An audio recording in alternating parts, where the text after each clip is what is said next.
কারা পিঠে খায় বলুন তো? এখন কি পিঠে খাওয়ার সময়? আপনারাই বলুন। এই যে ফোনে আমি একটা শেফ অতনুর রান্নাঘর দেখছিলাম, ওখানে মালপুর রেসিপি দেখছিলাম, আর ও ওটাকে পিঠে ভেবেছে দিয়ে এখন আমার মেয়ে এই যে বায়না করছে, মা পিঠে বানিয়ে দাও ওরকম। তা এখন এই যে মালপো কিন্তু খায় না যে মালপোটা বানিয়ে দেবো, ও পিঠে খাবে। ওই আর একদিন কালকে রাতে একটা ভিডিও দেখছিলাম, পাকা কলার ছোট ছোট করে বড়া, ওইটা খাবে বলছে। তো আমার ঘরে সিঙ্গাপুরি কলা আছে, কিন্তু অনেক সময় কি হয়, বাচ্চাদের সিঙ্গাপুরি কলাটা দিলে অম্বল হয়ে যাওয়ার চান্সটা বেশি থাকে।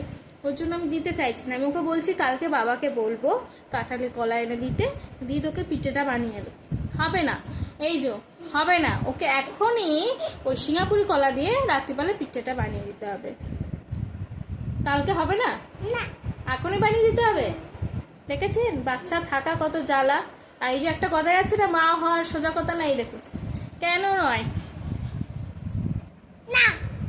আমাদের মারা যা বানিয়ে দিত মুখের সামনে দিত, আমরা চুপচাপ খেয়ে নিতাম। আমাদের তো কোনো বায়নাই ছিল না যে মায়ের কাছে যে আবদার করব, আবদারটাই ছিল না। এখনকার এই যে বাচ্চারা যা আবদার করে, মা এটা দেখছো, আমি ওর সামনে কোনো রান্নার ভিডিও দেখতেই পারি না, কারণ ও পাশ দিয়ে দেখলে মা এটা বানিয়ে দিতে হবে, এটা বানিয়ে দিতে হবে। দেখুন নাচ করছে আনন্দে, যেহেতু পিঠে বানিয়ে খাও বলেছি।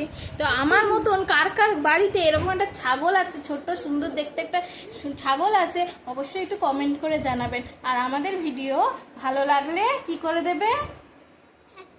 সাবস্ক্রাইব করে দেবে অবশ্যই।